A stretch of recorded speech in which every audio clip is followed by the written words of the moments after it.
Apple's current iPad lineup is confusing. Here's which ones you should buy, whether for yourself or for a gift.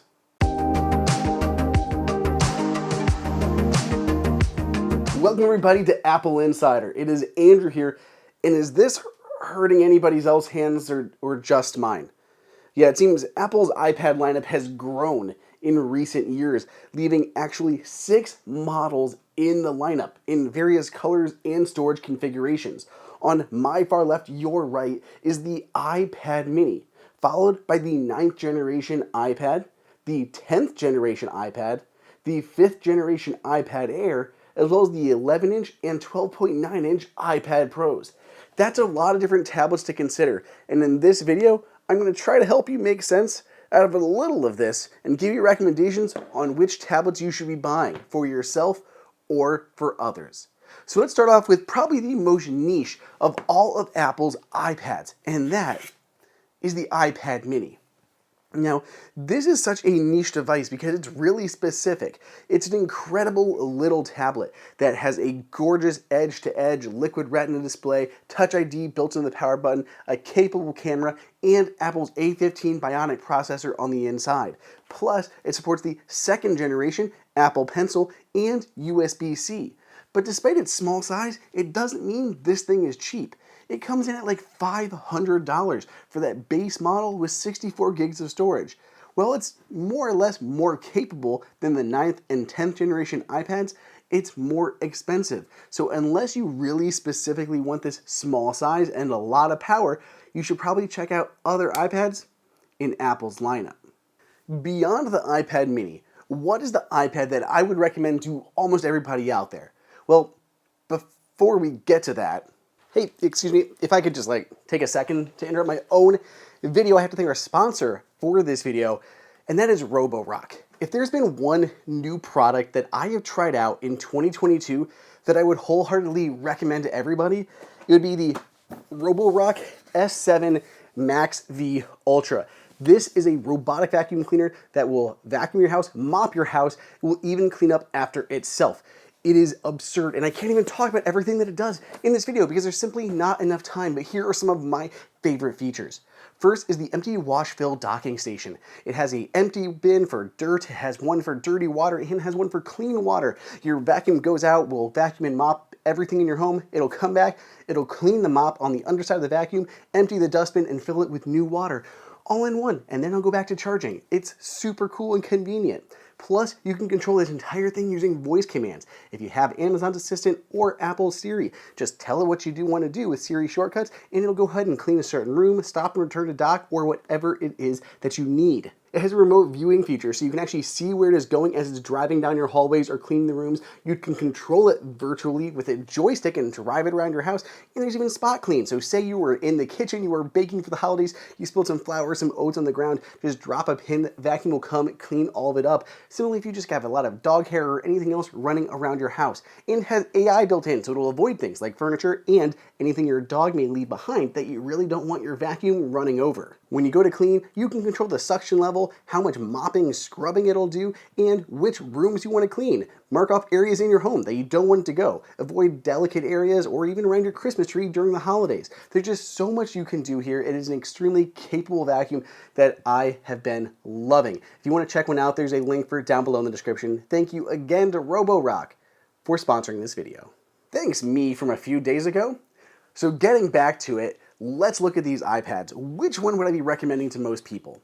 Well, to be honest, most people are probably just okay with your entry-level 9th generation iPad. There's not much wrong with this device. It still has an A13 Bionic processor, but it lacks newer features like improved cameras, 2nd generation Apple Pencil, and there's no USB-C. But if you just want a tablet, bare bones tablet for consuming media, there's nothing particularly wrong with this. This is a great tablet, and we've seen prices easily dropping below $300. So this is by far the cheapest device, and it is still current inside of Apple's lineup. If you were considering Apple's new 10th generation iPad, I'd suggest that you reconsider. Now, it's not a bad tablet by itself. I mean, it had some good upgrades here, including this new portfolio that I love. It moved to USB-C. It has the A14 Bionic processor, a bigger, larger display with Touch ID, moved to the power button, all good things. The problem is the value proposition just really isn't there. You can get more bang for your buck by looking at a different tablet instead. So the new 10th generation iPad, don't buy this one. Instead, I would suggest looking at either the current generation iPad Air, if you can find it on sale, or better yet, if I had one lying around,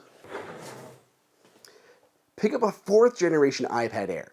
So the 5th generation is the current model, but the 4th generation really is a solid tablet. This thing is very capable, and I think you're gonna get more money, or more for your money, if you can find a 4th generation iPad Air instead of a 10th generation iPad, or even the new 5th generation iPad Air. This thing is great. It does support 2nd generation Apple Pencil, has USB-C, works with the Magic Keyboard and everything like that.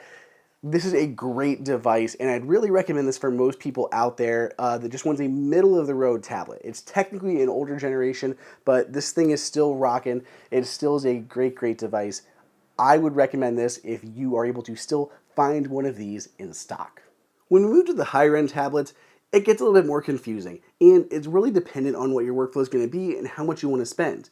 If we're looking here at a 5th generation iPad Air versus the current generation 11-inch iPad Pro, I would lean towards the iPad Pro for a couple different reasons. So the iPad Air is still $600 versus $800 for the iPad Pro. But you're going from 64 to 128 gigs of storage. If you upgrade the storage on your iPad Air, you're immediately going to be within $100 of the iPad Pro. With that $100 difference, you get a much better tablet, including going to the new M2 processor. You have better cameras on the back, and overall nicer features on this tablet. I would easily spend that $100 to fill that gap between the 128 gig iPad Air and the 128 gig entry-level iPad Pro. If it was up to me, I would lean towards the Pro, but again, it's $200 more than the entry-level Air. If you can't spend the money, you can't spend the money, but I think it's worth it to get the iPad Pro. That brings us finally to the high-end model, Apple's creme de la creme of its iPad, which is the 12.9-inch iPad Pro.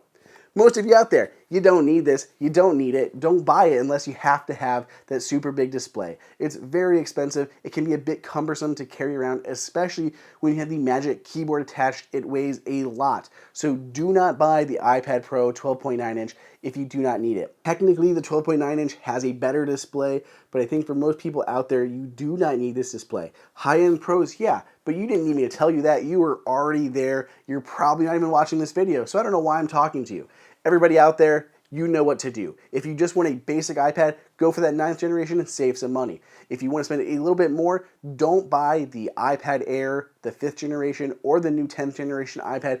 Find a 4th generation iPad around, buy that instead. If you want to spend a little bit more for a pro level tablet, don't get the 5th generation iPad Air, go for the 11-inch iPad Pro. I think it's worth the price difference in my opinion. Everybody else who wants a tablet that's massive and giant, go for that 12.9-inch iPad Pro, but there's very few of you that need it. Let me know what you guys think. I've gathered up some deals for all this down below in the description. Let me know your thoughts on Twitter at Andrew_OSU. Otherwise, stay tuned. I've got more videos coming your way.